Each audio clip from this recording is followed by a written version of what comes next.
Middlesex and Warwickshire both had their moments on the last day of the LV County Championship match at Lords, although in the end the game was drawn. A draw was the most likely outcome as the last day started with Warwickshire on 58 for 2 in their second innings for a lead of 140, and there was no sign of the drama to come as Varun Chopra and Jonathan Trott batted with some comfort first thing. Chopra's sixth boundary took him to a 50 off 114 balls, and by this stage he may just have been thinking about when he might declare in the afternoon. The lead at this stage up to 173, and with wickets in hand there was time to push that score along further. As with the test match in Leeds, it was a needless run-out though that started to change this game. Sam Robson reacting quickly from short leg, although he was helped by the lack of communication between the two batsmen. Trott was on his way for 29, but Warwickshire were still able to add 20 more runs to their lead before they suddenly lost 4 wickets for 2 runs in a dozen deliveries. Having got to 73, Chopra missed a flick to leg off James Harris and was LBW. Then Harris struck again in his next over. Laurie Evans hit on the back leg this time to go in the same way for 7. Toby Rowland-Jones backed up Harris well with a sharp nip backer, which also saw Ricky Clark fall leg before wicket, while Keith Barker fell for a 2-ball duck as he turned a delivery from Rowland-Jones straight to Joe Burns to leave Warwickshire on 127 for 7, now 209 runs to the good.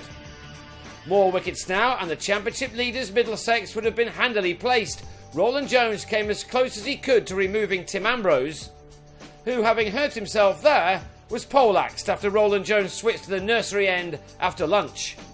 Rather than this game drifting, every run had now become so important. Middlesex had put themselves into a strong position, but Jitan Patel then held them up with Ambrose. Patel took on every opportunity to score, this audacious flick off Stephen Finn, bringing him a 6. So time was just beginning to run out for the home side when Rowland-Jones struck as Patel had a swing and a miss to go for 27 at 170 for 8. Next ball, Ambrose clubbed a short delivery from Finn to Rowland-Jones, who was in the thick of everything right now. And then, after 17 runs were added by the last pair, Chris Wright was bang in front to Finn. Warwickshire were all out for 187, their last 7 wickets falling for 62 runs, and that left Middlesex a gettable target.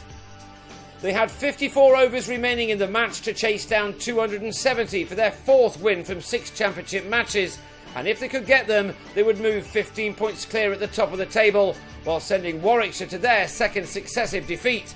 On this pitch, and in spite of the blue skies over Lords, 270 was by no means an easy target, however, and Robson and Burns needed to lay a platform with a solid start. That they did, but with more balls misbehaving, even an opening stand of 80 in 26 overs was not going to be enough as it was to turn out. Clark was up for the fight, and 2 wickets in an over then set Middlesex back. Robson nicked behind on 29, before Nick Compton fell for a duck as he edged a ball which lifted on him into the hands of Chopra. 3 overs after that, Owen Morgan somehow dragged a full ball from Boyd Rankin back onto his stumps after making a couple. And when James Franklin did something very similar to the big Irishman 4 overs later, any chance Middlesex had had were now gone, with them on 105 for 4 after losing 4 wickets for 25 runs in 7 overs. So now the boot was on the other foot, and the only possible winners were Warwickshire. They, though, were held up by Burns, who reached a 50 off 101 balls, although he too nearly dragged on. He'd found the boundary 4 times in that and looked good at the top of the order for the first time for his county. He then bedded in further with Neil Dexter, who batted for nearly 4 hours in this match without getting out. These two saw out the next 11 overs, and with that the game was heading towards a draw, although it had been a day in the end where all 3 results had been possible. With time running out, Burns was stumped off Patel, even though he didn't like the decision very much.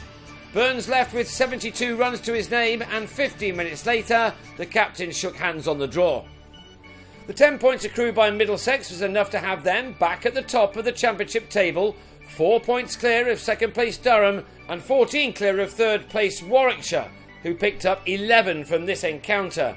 They missed the next round of games, while Middlesex head to Headingley from Sunday to feature in our next LV Game of the Week.